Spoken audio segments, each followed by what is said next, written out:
with relational trauma, it does not present, a lot of times it does not present as a mental health, a mental health issue, right? So a lot of times with relational trauma, we're actually seeing people who look outwardly perfect. Fair. They are incredibly intelligent. Right. They are high performing. And so it takes a really skilled therapist to be able to assess and understand what is happening underneath that person. Hi, thank you for joining yet another episode of Get Set with Lissette. This is where we have inspiring conversations that empower you to get set. And without sounding like a broken record, and I know it happens all the time, but it's because I just continue to have amazing conversations, and this one is going to be one of those. Not only is it going to be amazing because of the guests and the accolades and the amazing work that she's doing, but also because the work that she's doing comes from passion, it comes with mission, and in today's day and age, it is a very important conversation. So get ready for one. Today's episode centers on the intersection of internal pain and external world events. It's about how personal trauma links to collective trauma we witness in our communities, in the media, and our everyday lives. You see, healing isn't just individual work. It's community work. Today's guest is Kathleen Hoagland, a licensed therapist specializing in relational trauma and complex PTSD. She supports individuals who feel stuck, numb, overwhelmed, or healing from loss. These include midlife transitions, religious trauma, burnout in high-stress professionals, and parents seeing trauma resurface through their interactions with children. Kathleen's approach blends EMDR, eye movement desensitization and reprocessing, somatic work, mindfulness, self-compassion, and parts-informed therapy, all of which are focused on helping people make sense of their stories and heal from deep relational wounds.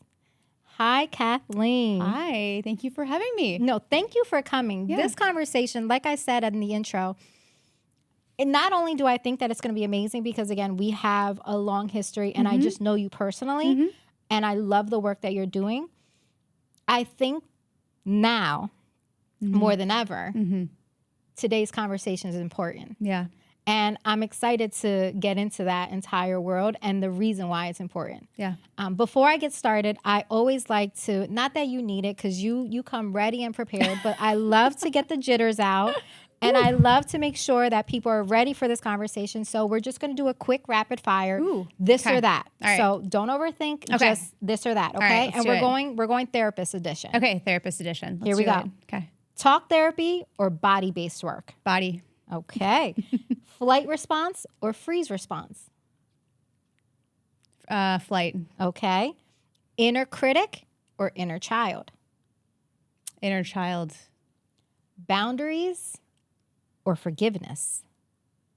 Ooh, I'm going to go for forgiveness. Okay. Yeah. Mindfulness or movement? Movement. Okay. And then the final one, reflect or regulate? Let's do regulate. Regulate. Yeah. Okay. How are we feeling about that? I have a hard time with that exercise because I'll just say, like, right off the bat, I mean, I love it. Thank you. And, you know, as a trauma therapist, part of my work is really focused on nothing is black and white, right? Fair. Nothing is good or bad. There's, you know, in trauma healing, we focus a lot on the gray area and the nuance and the complexity. But I also love that exercise. Because it challenged me. Yes. Yeah. Because I agree with you. So the beauty of life is, and it's one thing I've noticed that I say all the time is that two truths can be true. Yes. So I think very often we try to overcomplicate life by trying to make it that exact exercise, this or that. Yes. Right? Yes. But the beauty lies in the gray. Yes. However, I always find it fun to Yes. Let's see. Yeah. One of my favorite games growing up was Would You Rather? Okay. So that's another example of this or that. Exactly. Yes. Would you rather? Yes. So that's exactly it. Yep. So, okay, so how we feel now? You ready to get into this conversation? Let's roll. I mean, you're already telling the people the amazing work that you're doing without even saying it. Let's do it. So it actually leads me to the first question that I wanted to ask you, which is exactly that. What drew you specifically to working with relational trauma, and more specifically, that complex post-traumatic stress disorder? Ooh, okay. So it's a great question. Long story short. So I started my career in behavioral health by focusing primarily on substance use disorders. Okay. In northern New Mexico. I was there for a while, and I very quickly learned that I couldn't treat substance use disorders effectively without being able to treat trauma, because the two almost go hand in hand every single time, right? Absolutely. So the first, 7-8 years of my career in trauma was really focusing on what we call single incident trauma. So PTSD, right? Which, it's a lot of different things, but examples might be like a sexual assault, or folks who are military veterans and who are in conflict zones, or being in a car crash, or even experiencing a significant medical event, PTSD, right? Single incident trauma. Focused on that for the first couple years of my career. So I was focusing on PTSD and just being very honest with you. So in my own personal life, I was noticing some things come up. Okay. And I, through my own healing work, started to understand what we call CPTSD, or complex PTSD, better. Okay. There's a couple other terms for it as well, which is relational trauma or attachment trauma. Okay. And so I quickly began to understand that a lot of the folks that I was working with who were quote unquote kind of stuck in their trauma healing, it was because we were not looking at the relational or the attachment trauma. We were just treating the single incident trauma. That one incident, okay. And it was absolutely incredible to me that once we started addressing the relational trauma, things really started to rapidly shift for these folks. Okay. And they were able to start experiencing some healing that they had not been able to experience before, because I was using different modalities that I hadn't been using before. So you notice that old modalities or other ways where you're just doing a single incident and you're only taking care of this, that one thing may not necessarily go far enough to allow for everything else. So they're kind of stuck, for lack of a better word, in this cycle of just going back and forth about this thing, but they're not actually getting to like the root, or they're not actually getting to the why behind this significant incident has created all these other issues. Yes. Okay. Yeah. And I will go on to share a little bit about, so again, just self-disclosure, like in my own life, I was really very disconnected from my physical body, which is ironic because I've been an athlete my whole life. And I was like, I'm so connected to my body. Yeah. I understand my body, but what I was beginning to understand was that I was very disconnected from my physical body. Wow. Numb is how I would kind of explain it. And so what I started to do is I started to get training and doing more body-based healing work, which is really waking up our nervous systems, starting to heal different parts of us that required us to shut down physical body sensations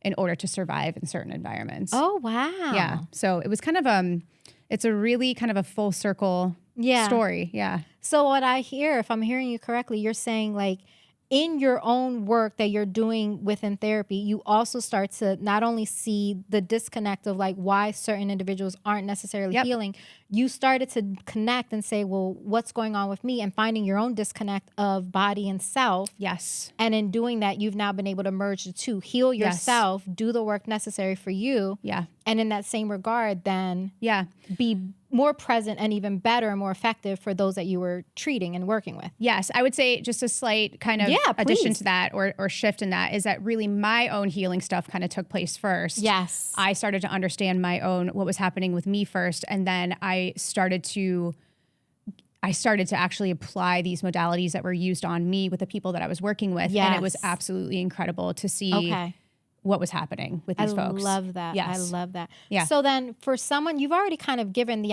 explanations, but for someone that's not like familiar with CPTSD specifically, and it's, something that the random like average listener and or viewer might not necessarily understand it. You already have kind of thrown out there that it's not just like a single thing.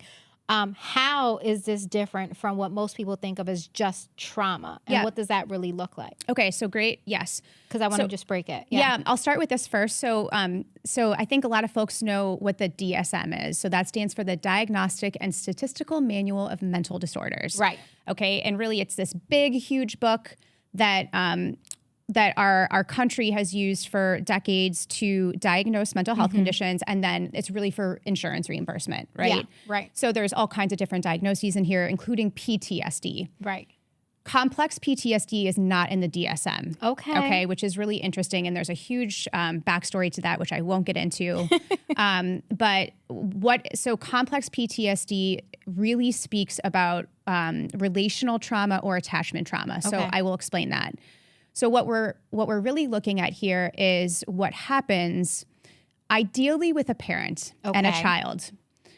We have a parent who is incredibly attuned to a child, and that's like my new favorite word is attunement. Okay. And so what I mean by that parent is so checked in with themselves that they are in their bodies and they are able to experience emotions. Yeah. And they are so tuned in with their kiddo that they know when something is off in them. Right. Okay. So it's like, so I think about, I've got 3 boys and I'm like, I know them so well. And even if one of them comes home from school and they're like, Mom, it was fine, but they have certain body language, I'm so attuned to them that I know that something is off. Right. Right. So what happens with relational trauma is if you have a parent who is wounded, maybe they have their own trauma, maybe they have a significant medical condition, maybe they have another child who has a significant medical need, right? Or they're in an abusive relationship, that parent is not able to attune to that child. Fair. So they are very shut down. This can look like a lot of different things, but maybe that parent is very shut down. That parent is not able to attach to the child physically and nurture them. Right. They're not able to soothe them with touch and with sound. They may actually leave the child to cry. They may get very triggered by a child screaming. Okay. Or needing them. So there's a lot of different things that can disrupt that really important attachment process. And the word I really like to focus on here is consistency. We're looking for parents that can really consistently attach and attune to their child. Okay. When that is not possible, okay, that is where we experience relational trauma or attachment trauma. Got it. So this is not a parent having a bad day. Like parents have a bad day. We're not looking for a perfect parent. We're looking for parents who over time are not able to attune to their child. Okay. And respond to their emotional needs. Right. Yes. Which then creates issues and concerns with that child, which then that child can grow up and hence the relational trauma. Now that child becomes an adult that may exhibit the same exact concerns or issues. And then there is where lies that CPTSD or that relational trauma. And it takes somebody to recognize the issue to then want to dig in and figure out where did this begin and how do we start to move forward. Okay. Yeah. Okay. Yeah. And I think that a really important thing to acknowledge here is like, this is where we see, attachment styles are a huge buzzword right now in social media and everywhere. And so this is where we see attachment styles form as a result of relational trauma. And with relational trauma, it does not present, a lot of times it does not present as a mental health issue, right? So a lot of times with relational trauma, we're actually seeing people who look outwardly perfect. Fair. They are incredibly intelligent. Right. They are high performing. And so it takes a really skilled therapist to be able to assess and understand what is happening underneath that person. That leads me then to like another question, but I love it. So because of the fact that what you're describing and what you're explaining and showing is that because of the fact that this is like deep rooted and because of the fact that these, for the most part, are individuals that on every day would not necessarily exhibit or seem as though that there are, all these underlying concerns or issues, and yet they're semi showing up every day, but it's that consistency of like, there's a consistent detachment or there's a consistent concern of some sort. What would you say are like common ways that people can start to like maybe recognize that this is more than just your average stress or bad day? And B, how would one, either a loved one who maybe has concern for someone else, like how would one approach it? Or how should one take personal inventory and start to really consider what you're explaining. So I think that I'm going to kind of start backwards. Yeah, no, please. So I think that really a good way to go about this is that personal inventory, right? Love that. Yes. And I think sometimes it's really important to acknowledge that that is really hard to do that on our own. Absolutely. Right. And so I think that, and healing can happen in a lot of different ways, so you could see a therapist, you could have a conversation with a trusted friend or a spiritual leader or somebody like that. But it's beginning, I think, to really reflect on your experience growing up with your parents or your attachment figures, and it's asking questions like, was love conditional? Ooh. Right? Like, did mom and dad only, or whoever your attachment figures were, it could be a grandparent or something like that. Right. Did mom or dad only show me love and affection when I performed for them? Wow. Did mom and dad only show me love and affection when I met their emotional needs? Right? Did mom only show me affection when I acted like her surrogate partner? Right. Did dad only show me affection when I performed athletically? When I showed big emotions, like any child does, like emotions are so appropriate, right? Absolutely. When I show Yeah. a child appropriate emotions, did my parents shut down? Did they send me to my room? Ooh. Did they hit me? Right. Did they shame me for showing emotions? Did they go to their room and shut the door? Right. Right. Like, so it's when I got a wound, when I fell off the bike and I got an injury, was I told to just suck it up? Was I shamed for that? Yeah. And I think a lot of the things that I see with attachment trauma is a lot of parents provided for their children physically, right? So they gave them food and shelter and even sent them to wonderful schools, and they had all the clothes they wanted and all that stuff. And so, but there's that emotional component that is missing. And so I think that it's really understanding that even if you had all those physical needs, this can still very much be present. Right. That idea of two truths can very much be true. Two truths can be true. Because it sounds like, and again, going back to it's like way back, but that Maslow's hierarchy of needs kind of thing. Like, yes, you've got all five, going up the hierarchy. And once you get to that point of self-acceptance and self-awareness, there's all of these things in between that need to get there, the belonging, the ability to know that you're cared for and it not feel conditional. Absolutely. That's so important. But I think that it leads me to, and going into this, 'cause I love where our conversation is going, we don't know what we don't know, right? Absolutely. And so I think, and I can't speak, but I know that my group of friends, we always talk about our generation, I feel like is one of the first that are really starting to tackle areas and things that felt very taboo when we were kids. Oh, yeah. And I think that that's where this falls in. Yes. Because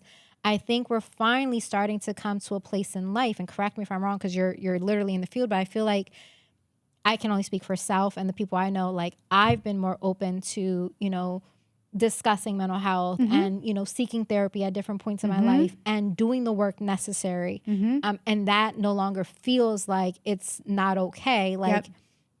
It's okay to do. I think that, and again, it depends on your own background and your own experiences, but I know that a lot of the people that I grew up around, there was a lot of you give it to God, you take it to church, there's certain things you just don't talk Absolutely. about. Or the familial secret things that you just don't talk about certain things. Or that lovely divide of a child's place stays in a child's place. Yes. And, there's certain conversations that are not allowed. Absolutely. Now I can say that I'm blessed that the family that I personally grew up in, my mother literally is like a best friend. I talk about my mom all the time. And I also need to be sure in saying that my dad is amazing too, because I feel like I give my mom a lot of shout outs. And I need it to be clear that I have two very present parents That's incredible.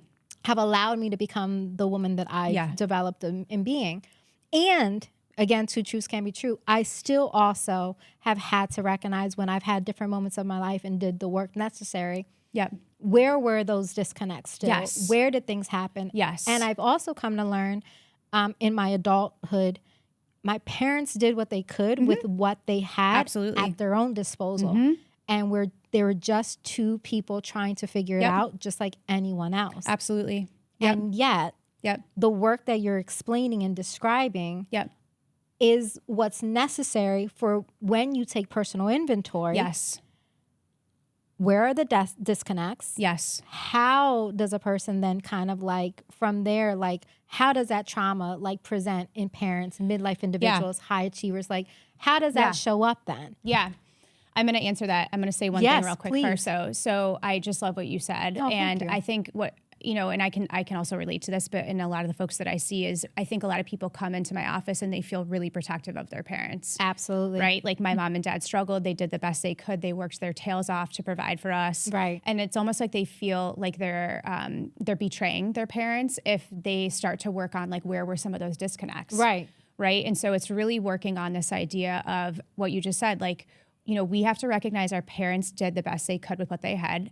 A lot of our parents experience trauma, and we're talking about generational trauma, right? And a lot of their parents experience trauma, and so on and so forth. So really looking at that generational trauma component, I think is very important, and that's a lot of the work that I do with the folks that sit across from me is understanding where their parents came from. So two truths can be true. So your mom and dad did the best they could, and they did some things, or they didn't do some things, right, that have really impacted you. And it's your responsibility as an adult now to address that. We can't sit here and blame parents. Right. Right? That's not going to help us move forward. We're not going to break any cycles of generational trauma by doing that. We have to do that work now. Amen. So I think that, I think that's just something that we really have to talk about. I love that. Yeah. I love that. And I think that now more than ever is the time to do so. Yeah. And we're going to go into a different section of it now. Yeah. But I wanted this to be the basis because this shows us the way and the fact that it's more prevalent now than ever. Yeah. But I do think that, and I don't know if it's a reflection of the time. I don't know if it's a reflection of like where we are in life.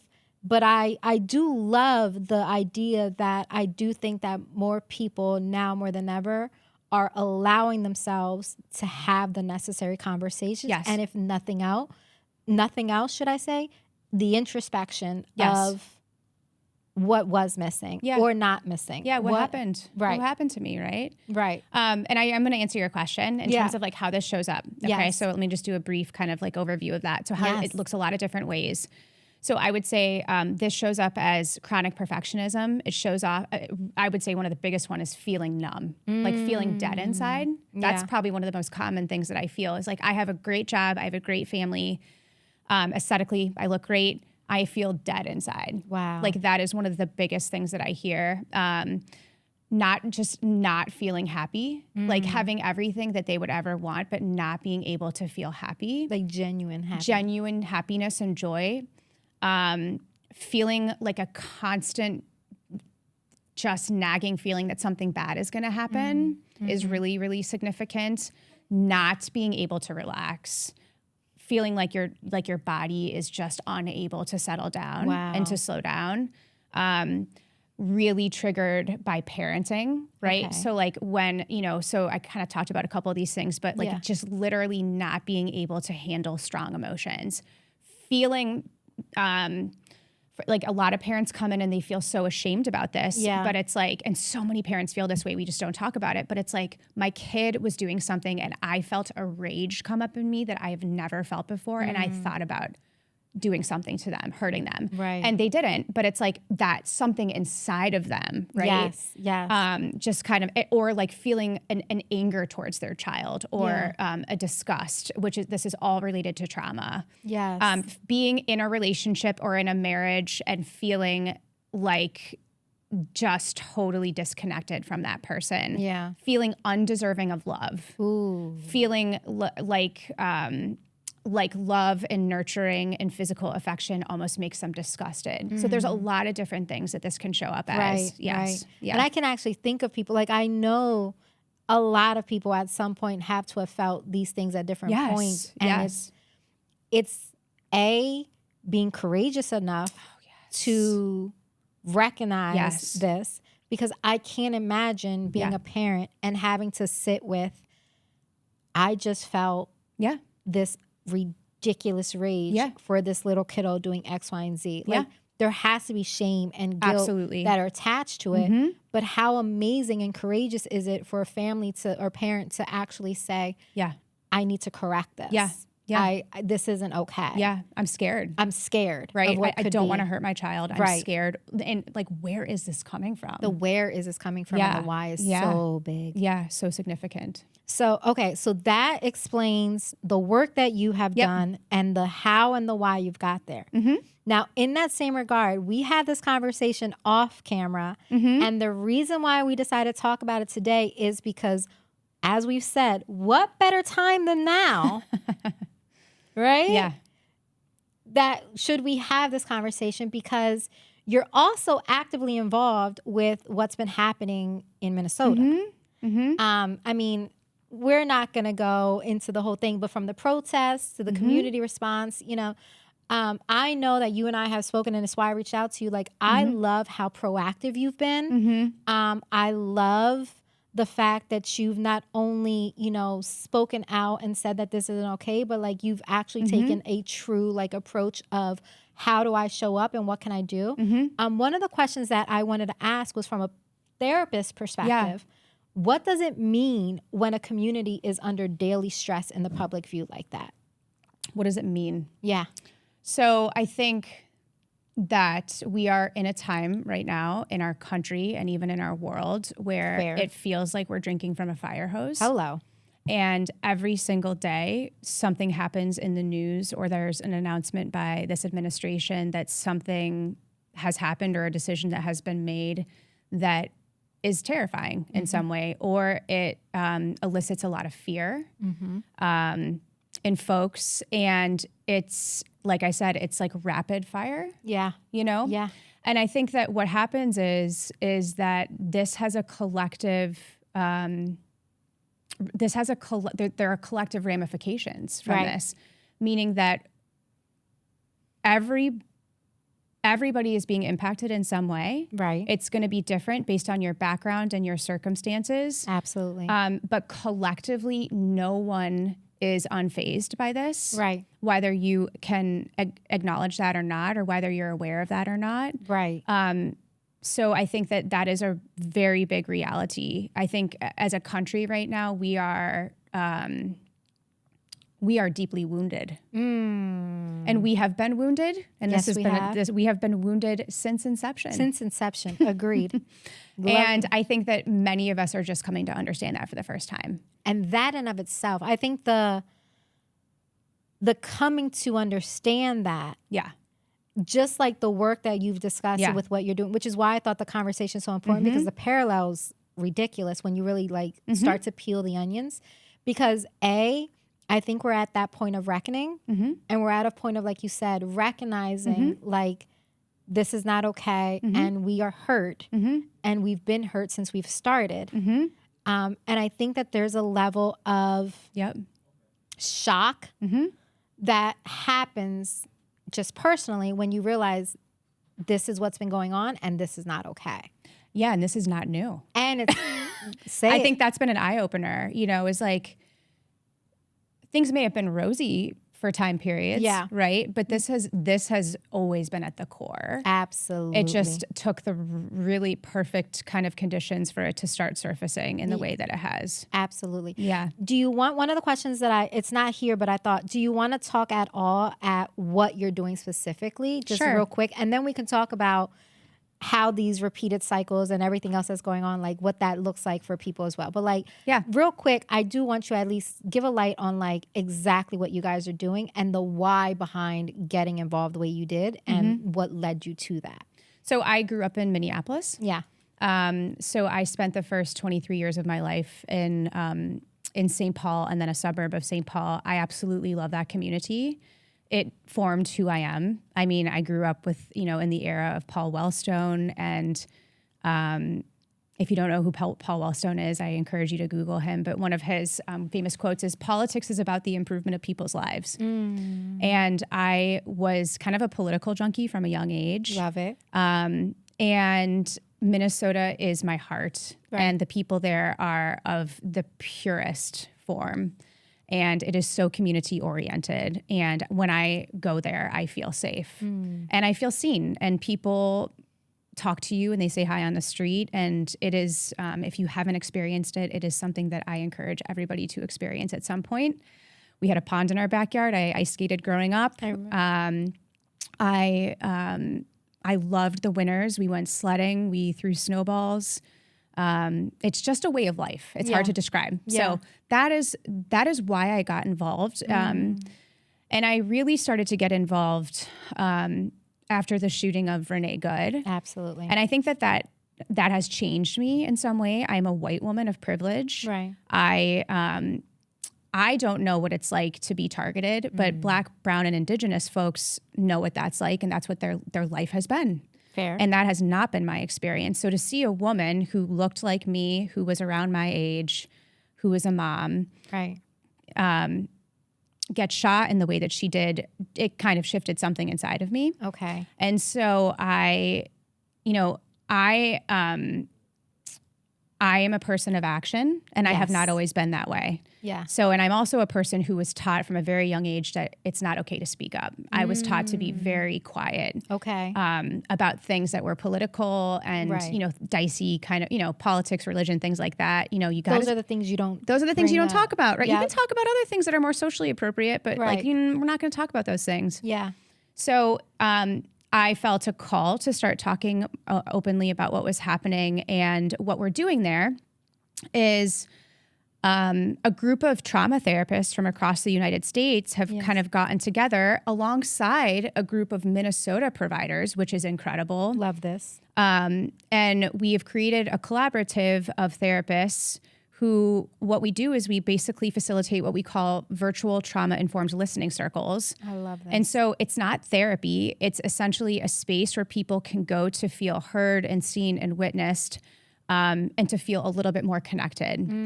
And it is very simple. And other cultures have done this kind of thing for generations. And so it is a moment, I think, where a lot of us as trauma therapists see a responsibility to speak out, because what we are seeing is active traumatization of folks across our country. Absolutely. We have a unique skill set that other people may not have, and so we feel a responsibility to do something about this. I love this. And it's been incredible. And it has been equally incredible to connect with the folks on the ground in Minnesota, and it's been very powerful to hear their experiences of what it's actually like to live there right now. It's unspeakable. Right. What have you heard that has stuck with you when you hear those stories, without giving too much? I don't want to go far, but what are you hearing so that people can understand, what does life look like outside of what we see day to day when it comes to the news and everything? Because one thing that I've noticed is, and that's just in general where we are in today's day and age, you've got a hot topic politically, right? It's sensationalized and all over the place for days. And then it goes to the next hot topic. And at the end of the day, you don't know how it ended, if it ended. And things are left.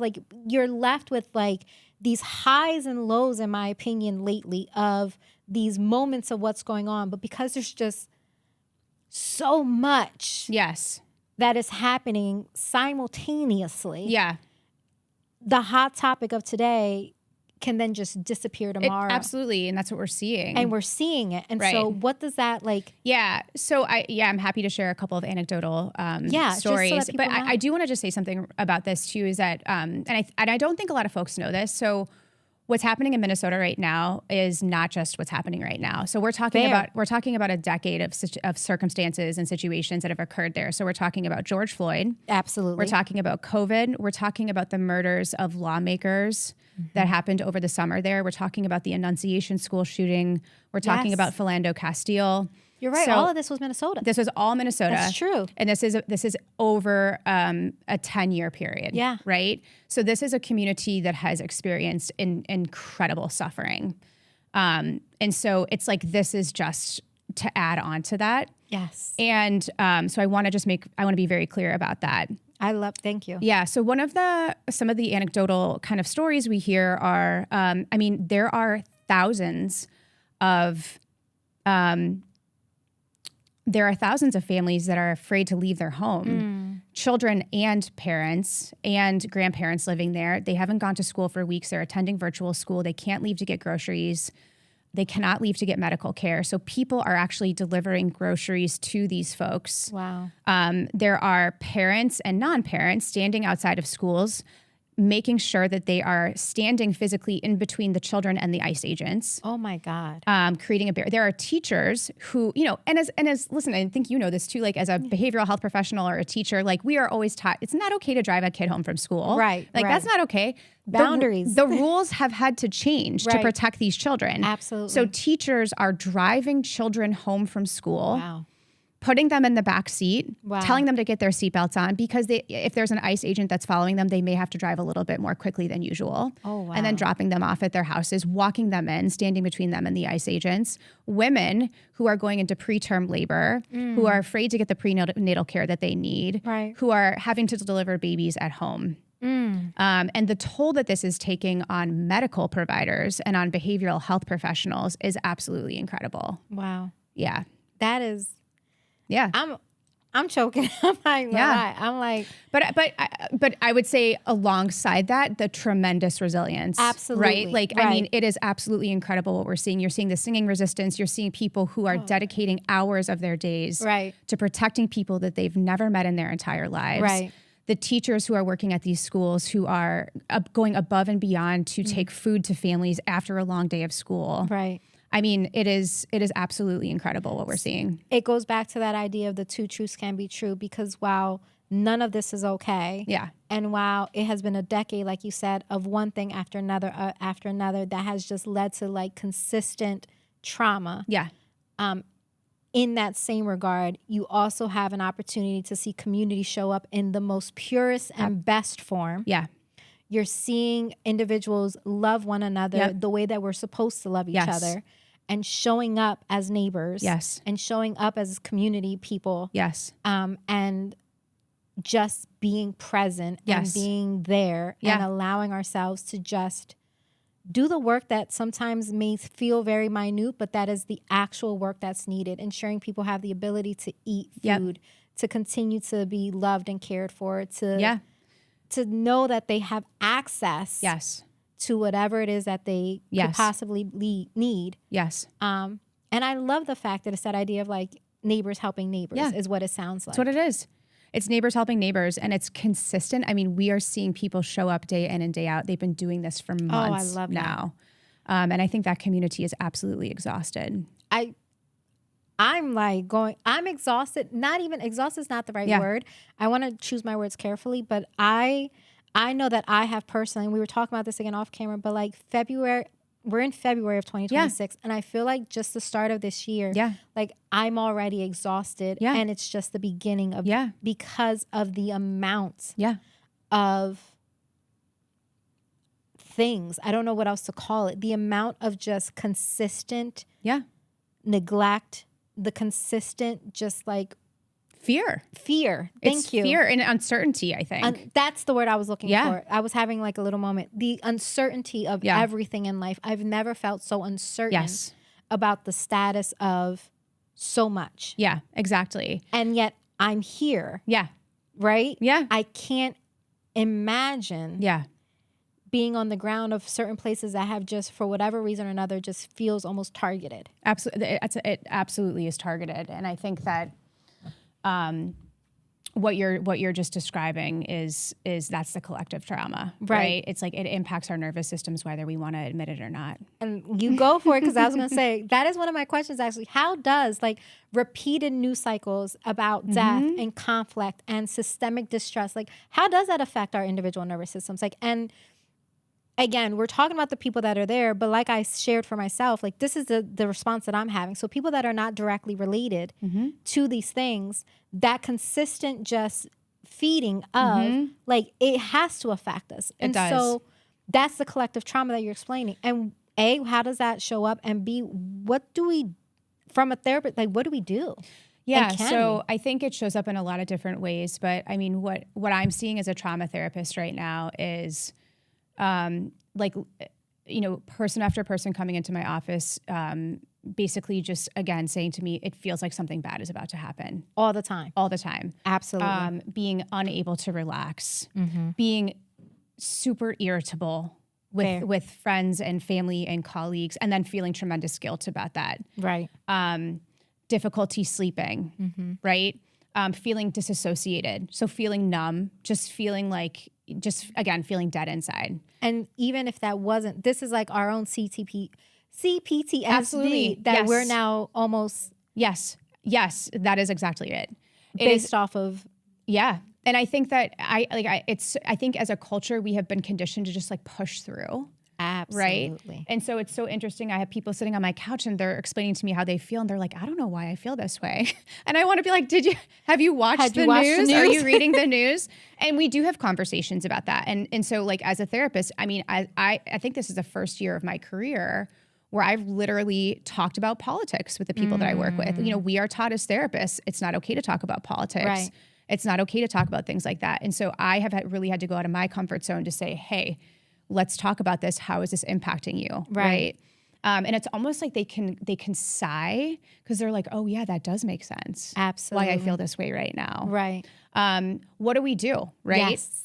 So I want to point out, there's a sociologist, and I think I'm going to butcher her name, but she's brilliant. Okay. Tressie McMillan Cottom, I think, is her name. She's been interviewed a lot on the PBS NewsHour recently, but she said something about a month ago in an interview that really struck me, which is, you know, we do so much passive scrolling on social media, right? And so it's like we're scrolling through, and it's like we see one awful thing after another. Yes. And that does something to our nervous system because we're seeing all this horror, but we're not, it's like passive consumption. Yes. We're not doing anything about it. So we feel powerless, we feel trapped, we feel stuck, we feel numb, all these trauma responses.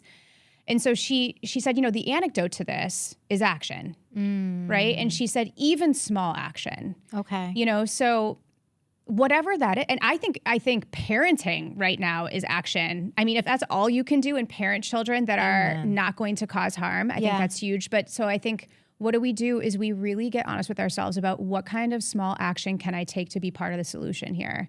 Okay. And I think that if you don't know what to do, I think a good starting point is human connection, is developing relationships with people that you don't have relationships with right now, that maybe are a little bit different than you. Right. Maybe make you a little bit uncomfortable. But I just think that community and human connection right now is going to be a good starting point.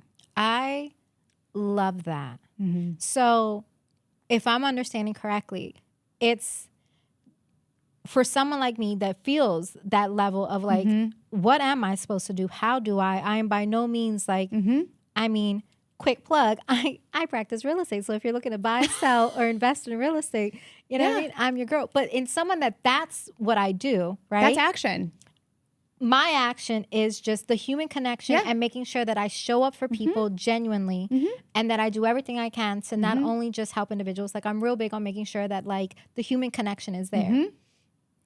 That feels very minute to me. Yeah, it's huge. I mean, if you interact with somebody and they leave that exchange feeling seen by you and heard by you, you've done your job. I've done my job. Because a lot of people do not feel that. They feel invisible and they feel alone. So even just tuning in, again, that word attunement, tuning into whoever you're with and genuinely expressing an interest in who they are. Yes. That is gold. Okay. Okay. And you're helping people find safe housing, which is huge. Absolutely, which is huge. And yet it feels like when you think about the overarching, right? When you think about the state of where we are, right? It can feel very like, this is my little piece, and yet what is that? I actually have this other question, but I'm kind of struggling with it because I love the fact that where we're headed is more so about the way that we can show up just as community. Because one of the questions that I had, I mean, and you can, without going too political or getting too in it, like, I do want to know, like, what do you believe, like, psychologically happens when people feel a lack of transparency and accountability or justice in these public events, right? So we've talked about, like, what's happening in Minnesota specifically, but not just Minnesota. Like, we've talked about just those small consumptions of even just a social media scroll. I know that that's happened to me. I'm definitely, like, you explained it perfectly, you and the psychologist or sociologist, like, that's exactly it. So I know that I personally can relate to those little consumptions daily that no matter what I do, that's why I said I love the direction that we're headed, because it's not a matter of the what's happening now, but instead we're looking at the small ways that as community, as just people that are living the human experience, we can show up for each other. So it feels wrong to go backwards, but I do want to know, like, in your honest opinion, like, what happens when you see that there's a lack of transparency, a lack of accountability, a lack of justice in public events, like from a psychological standpoint? What like, happens? What happens? Yeah. Yeah. So I think what happens is we don't feel safe. Okay. Right. There's a lack of safety. And I think that there is an inherent fear. Yeah. And I think that actually there's terror that many people feel. Right. And so when that happens, it is biologically appropriate for our body to go into kind of a primal response. Yeah. Right. And so that's what we're talking about. We're talking those trauma responses: fight, flight, freeze, fawn. And it has an impact on our nervous system, right? So we're either going to be hypo-aroused. Okay. And that means like really sleepy or just like cut off or disassociated. Yeah. Or it's going to be hyper aroused, which is going to be super, super fidgety, anxious, like hyper alert, checking out to scan for danger, things like that. So that is how we are psychologically impacted by it. And I want to say this, like for folks who have a history of trauma anyways, if you grew up in a family system where there was a lack of transparency, where there was a lack of justice, where bad things happened all the time and it wasn't talked about or it was swept under the rug, or if you were made to be, if you were kind of labeled as the problem, right, when really the problem was the adults, right? You were kind of scapegoated. Then what you're observing in our political climate is going to bring you right back to that family of origin. Wow. And it's going to mimic what you grew up in. Yeah. And so I think a lot of people are experiencing a trauma response because of that as well. So because of what we're experiencing from our political climate today and the administration that we have, if you grew up in an environment that mimicked that same behavior, something internal, you're having that internal trigger because you recognize it feels very familiar.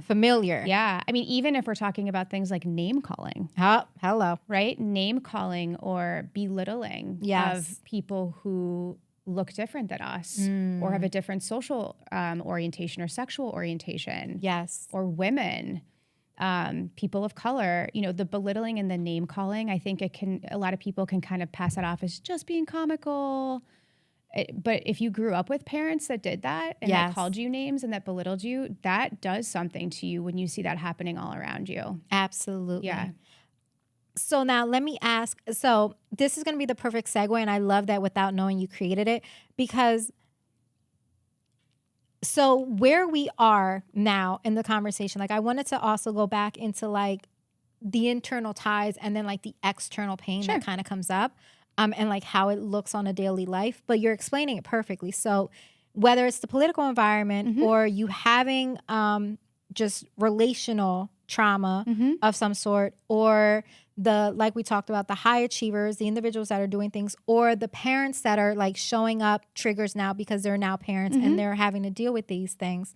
What I'm hearing is like that relational trauma is just going to show up because it's still there and you haven't dealt with it. Yep. So no matter what the trigger is, it's going to show up in daily life, right? Whether that's relationships, work, parenting, or, you know, self-image. So with understanding that, like, I want you to just kind of give us and walk us through, like, even if it's not therapy necessarily, right? Because maybe someone's not ready to like do the actual work. How can one begin to like address that? Recognize and then address it. Because from where I stand, especially with where we are, there's going to be some kind of trigger, because how can you even... Yeah, it's going to come out whether you want it to or not. Whether you want it to or not. That's what I've learned. You know, it's like whether you want it to or not, it is going to come out, whether it comes out through parenting or through a relationship or being constantly attracted to somebody who's emotionally unavailable, you know, you name it. Yeah. So where do we start? Yes. Right? What do you do?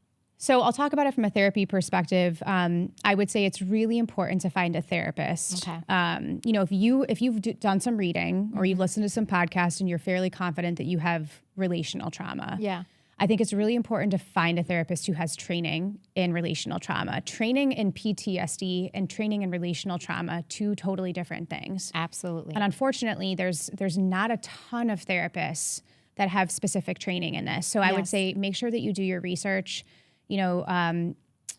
interview therapists, ask them what their experience is, ask them what is your understanding of the difference between relational trauma and PTSD, to kind of see what their thoughts are on that. Ask them what trainings they've taken, what specialties they have, what interventions that they can facilitate to help with this. I think that's a really good starting point. Okay. Do you want me to talk specifically about some of the interventions? Because I was gonna say I want to kind of go into what role does like the nervous system play in trauma, and then go into more of like some of the body work that you also practice. Sure. So let's get into the conversation because it was my way of trying to segue into the actual like modalities that you follow, and then also how like these things work. So let's go all the way. Let's go into it. Okay. So I'm gonna try to keep it. I'm gonna try to keep it pretty basic. So one of the modalities that I'm trained in is called eye movement desensitization and reprocessing, otherwise known as EMDR. And so this is an evidence-based intervention that was created several decades ago by Dr. Francine Shapiro. She is incredible. And I'm going to just give you my very high-level explanation. But when we experience a trauma, so whether this is a relational trauma or a single incident trauma, our brain is amazing. Our brain and our bodies are amazing. And, we have the innate ability to repair ourselves most of the time. Yes. Okay. So we can go through some pretty heavy stuff in life. And it's almost like we kind of process that on our own and we repair on our own. Sometimes, though, there are experiences in life that are way too overwhelming and our brain doesn't have the capacity to heal on its own. So what happens is those traumatic experiences, including the relational trauma, they get stuck in the part of our brain that's very primal. Okay. Very fight, flight, or freeze, right? So what happens is, let's say that I'm 20 years after the traumatic event and something happens or I smell something or I hear a song or somebody looks like somebody who hurt me. It's like I'm right back at that event, right? It's like my body responds. I'm terrified. I might be sweating. I might freeze. We're right back there, okay? Yes. So what EMDR does through what we call bilateral stimulation, so that could be eye movements like this, or it could be tapping. I have some kind of special buzzers that I use in my office. I have a light bar too, is we go through a protocol where you think about the traumatic experience and the negative belief, and we talk about the body sensations, and then you follow the bilateral stimulation. And what we do is we actually move that memory from the primal part of our brain to the more emotionally intelligent, rational part of our brain.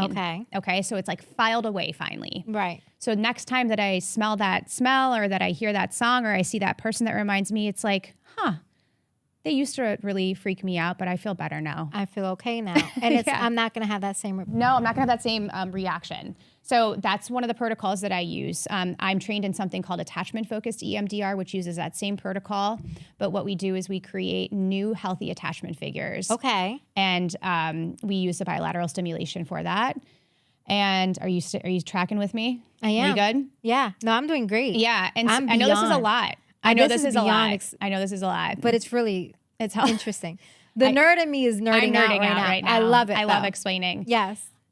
In all of these modalities, I weave in something called parts work and then somatic work. Okay. So basically, what the standard EMDR protocol does not include a ton of is like the focusing on the body. Okay. So in my office, I do a lot of work with folks on learning how to do a body scan, going through the different parts of our body, really sitting with our physical body sensations. I stop very frequently throughout sessions and I'll say, what are you noticing in your body right now?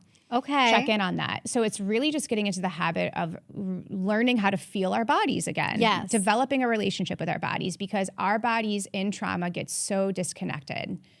And the nervous system is so critical here because a lot of us cannot remember trauma cognitively. We don't have an image of the trauma. We don't even have a movie of the trauma. Sometimes traumas are so severe that our brains protect us and they like don't allow us to think about it. Right.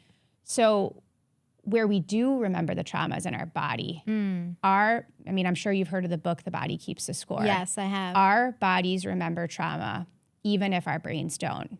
So even if we meet somebody and we have a feeling that's really off and our body is able to alert us to that, they remind us of someone who's unsafe. there's an energy coming off of them that reminds us of somebody who was unsafe with us. It's warning us in some way. Right. So I'm really careful. A lot of people come in, they're like, I don't remember anything bad happening. I'm like, that's fine.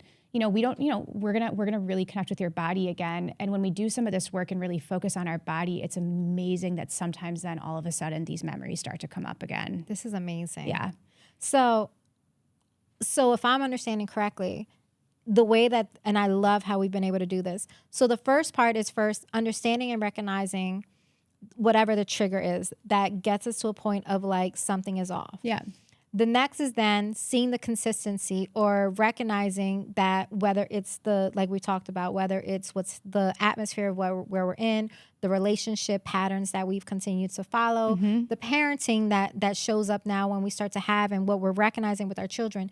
The importance is now recognizing those triggers and seeing what's happening. And then from there, making the decision to have the conversation and seek to understand the why behind it and then recognize that trigger.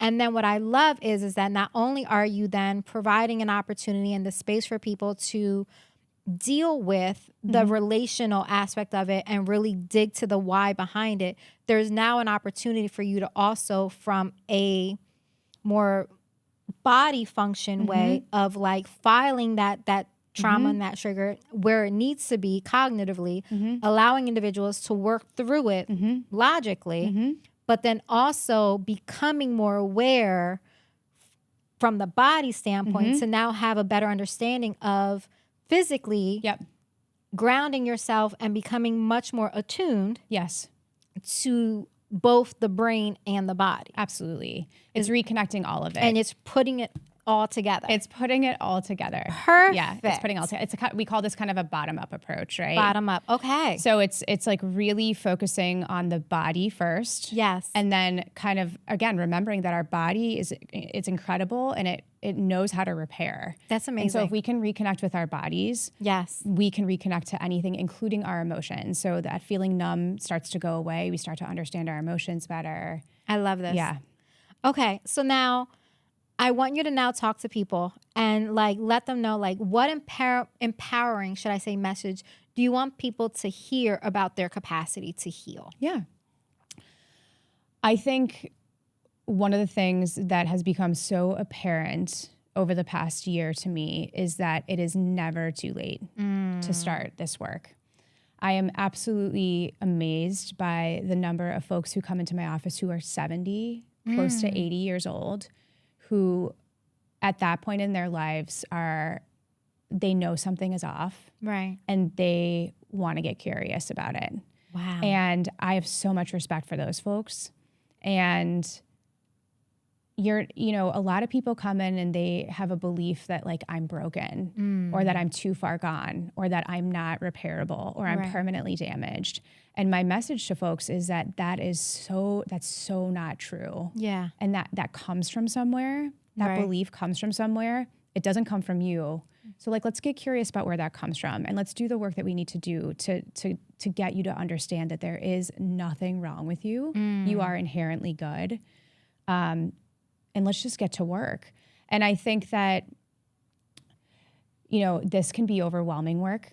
Yeah. For folks. And I think that it can be very scary to ask for help. Yeah. And so, finding the right therapist I think is really important. Somebody who's going to be very patient and nurturing and kind and really work at the pace that you're comfortable. Oh, I love this. With.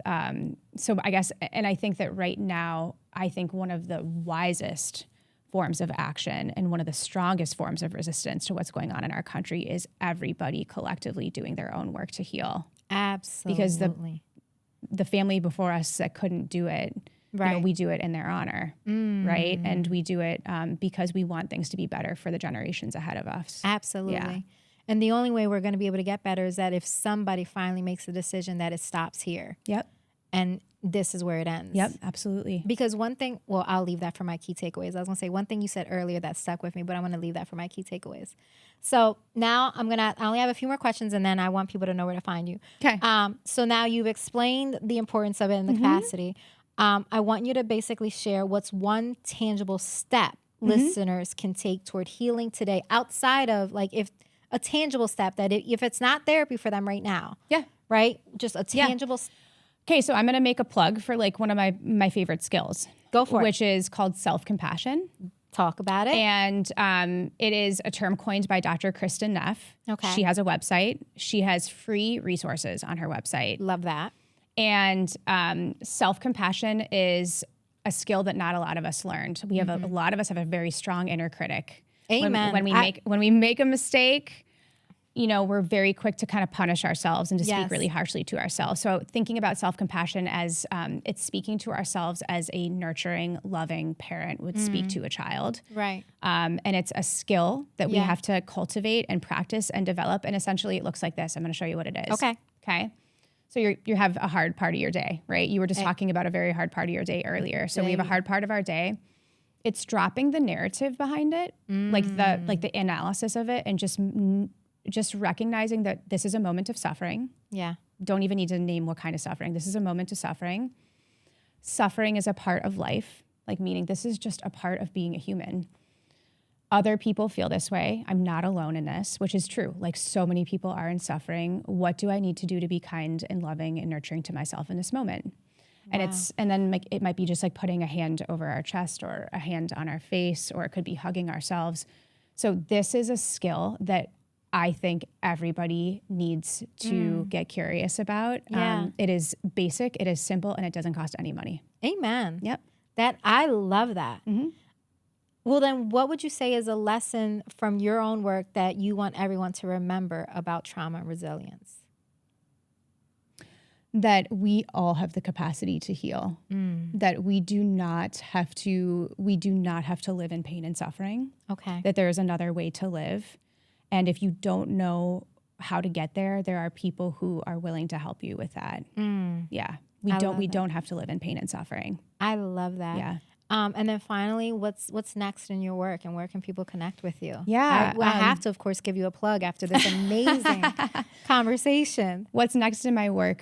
So I'm in private practice, and I'm not taking new patients. Oh, I'm sorry. She's booked and busy, guys. That's amazing. I'm not taking new patients, but I have an Instagram. Okay. And I try to offer helpful tidbits on there. Yeah. So I really that's one of the ways I'm resisting right now. Yes. It's my form of resistance right now. I love that. Giving people little anecdotes that might be helpful, or helping people stay informed. Yes. About mental health and behavioral health related issues, and sometimes a little bit of politics is sprinkled in there.